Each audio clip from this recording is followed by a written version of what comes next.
ಶಿವಮೊಗ್ಗ ಜಿಲ್ಲೆಯ ಸಾಗರ ತಾಲೂಕಿನ ಇಕ್ಕೇರಿ ಸಮೀಪದಲ್ಲಿರುವ ವಿಜ್ಞಾನ ಸ್ವತಂತ್ರ ಪದವಿ ಪೂರ್ವ ಕಾಲೇಜಿನಲ್ಲಿಂದು ಶೂನ್ಯ ನೆರಳು ರಹಿತ ದಿನ ಆಚರಿಸಲಾಯಿತು. ಕಾಲೇಜಿನ ಪ್ರಾಚಾರ್ಯ ಹಾಗೂ ಸಿಎನ್ಆರ್ ರಾವ್ ಅತ್ಯುತ್ತಮ ವಿಜ್ಞಾನ ಶಿಕ್ಷಕ ಪ್ರಶಸ್ತಿ ಪುರಸ್ಕೃತ ರೋಹಿತ್ ಪ್ರಾತ್ಯಕ್ಷಿಕೆ ಹಾಗೂ ಟೆಲಿಸ್ಕೋಪ್ಗಳ ಮೂಲಕ ಖಗೋಳದ ಅಧ್ಯಯನ ಹೇಗೆ ಮಾಡಬೇಕು ಎನ್ನುವ ಕುರಿತು ವಿದ್ಯಾರ್ಥಿಗಳಿಗೆ ಮಾಹಿತಿ ನೀಡಿದರು.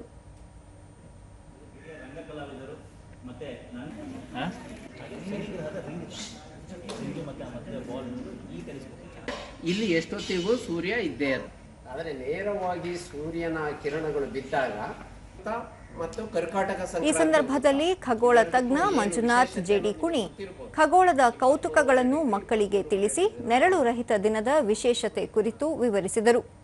ಈ ವೇಳೆ ಚಿಂತಕ ವಿಜಯ್ ವಾಮನ್, ಸಂಸ್ಥೆಯ ಮುಖ್ಯಸ್ಥರಾದ ನಾಗರಾಜ್, ಉಪನ್ಯಾಸಕರಾದ ಅಂಕಿತಾ, ಪ್ರಿಯಾಂಕಾ, ಸಹನಾ ಮತ್ತಿತರರು ಉಪಸ್ಥಿತರಿದ್ದರು.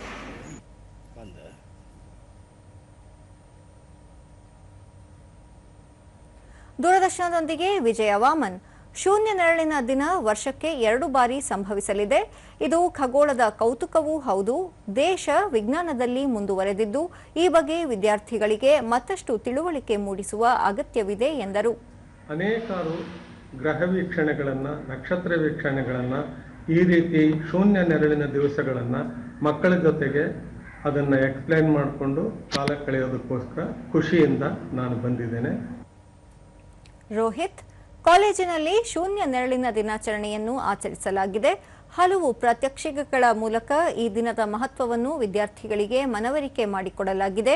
ಮಧ್ಯಾಹ್ನದ ಹೊತ್ತಿಗೆ ಸೂರ್ಯ ನೆತ್ತಿಯ ಮೇಲೆ ಬಂದಾಗ ಶೂನ್ಯ ನೆರಳು ಗೋಚರಿಸುತ್ತದೆ ಎಂದು ತಿಳಿಸಿದರು. ಆ ಕುತೂಹಲವನ್ನು ಅವರು ಆಚರಿಸ್ತಿ ಸೆಲೆಬ್ರೇಟ್ ಮಾಡಲಿ ಅನ್ನೋ ಕಾರಣಕ್ಕಾಗಿ ನಿಸರ್ಗದಿಂದಲೇ ಆಗುವಂತಹ ಇಂಥ ವೈಜ್ಞಾನಿಕ ವಿದ್ಯಮಾನಗಳನ್ನ, ಅದರ ಹಿಂದಿರುವಂತಹ ವಿಜ್ಞಾನದ ಥಿಯರಿಗಳನ್ನ, ಸಿದ್ಧಾಂತಗಳನ್ನ ನಾವು ಮಕ್ಕಳಿಗೆ ಎಕ್ಸ್ಪ್ಲೇನ್ ಮಾಡಬೇಕು ಅಂತೇಳಿ ಇಂತಹ ಕಾರ್ಯಕ್ರಮಗಳನ್ನ ಆಚರಿಸ್ತಾ ಇದ್ದೇವೆ.